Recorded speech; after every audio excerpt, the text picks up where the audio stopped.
Jika di tanah Minang, Sumatera Barat, ada sebuah legenda Malin Kundang dengan jejak batu menyerupai orang sedang bersujud di kawasan pantai air manis.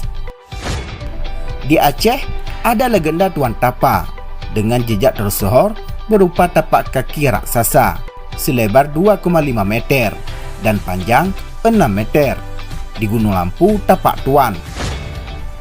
Tapak Tuan berasal dari dua suku kata tapak dan tuan. Penamaan itu tidak terlepas dari legenda Tuan Tapa dan keberadaan tapak kaki raksasa di sana. Legenda ini menjadi cerita rakyat secara turun-temurun dan dipercayai hingga saat ini.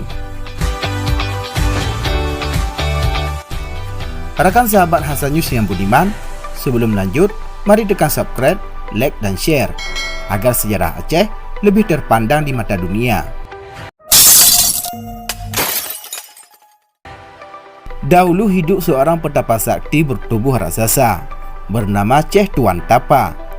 Ia sering bertapa ataupun bersemedi untuk mendekatkan diri kepada Tuhannya di sebuah bukit yang kini disebut Gunung Lampu di kota Tapak Tuan.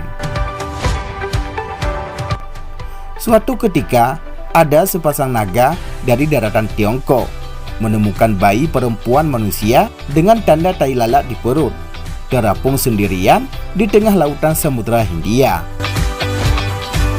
Mereka menyelamatkan bayi itu dan merawatnya hingga tumbuh jadi anak perempuan di bukit yang kini disebut Gunung Alur Naga.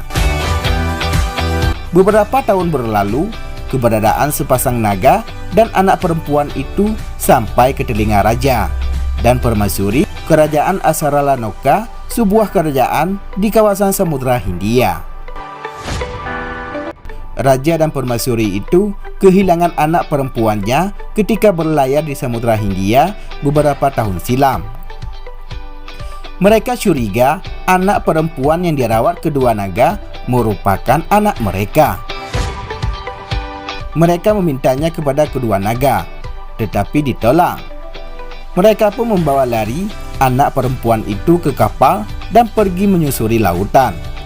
Kedua naga marah dan mengejar mereka hingga terjadi pertempuran di atas lautan.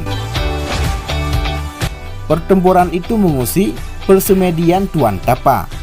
Ia keluar dari gunung dan melangkahkan kaki kanan di karang untuk melontarkan tubuh ke laut tempat pertempuran. Jejak kaki itu membekas di karang yang kini disebut Gunung Lampu.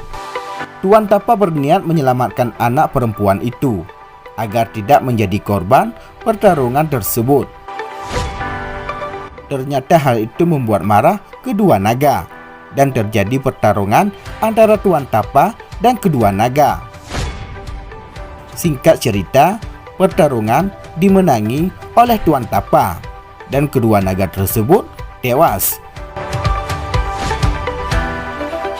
Cerita legenda itu diyakini masyarakat setempat hingga sekarang. Ada sejumlah bukti yang diyakini, antara lain tapak kaki raksasa Tuan Tapa di Gunung Lampu. Ada karang berbentuk hati di desa Batu Hitam dan sisik naga di desa Batu Merah yang letaknya sekitar 5 km dari jejak kaki raksasa tersebut.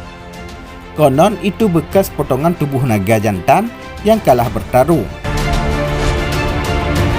Selain itu ada pula karang berbentuk layar kapal di Pantai Batu Berlayar, Desa Damar Tutung, Kecamatan Samadua.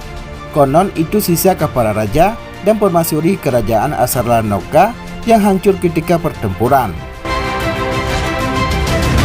Ada pula makam raksasa dengan lebar 2 meter dan panjang 15 meter di Masjid Tuwo, Kelurahan Padang, Tapak Tuan, yang terletak sekitar 1 km dari tapak kaki raksasa.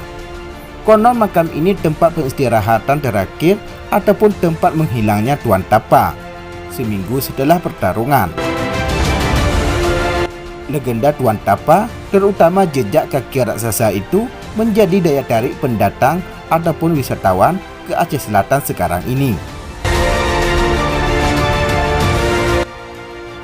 Nah, demikianlah liputan Haba Hasan News.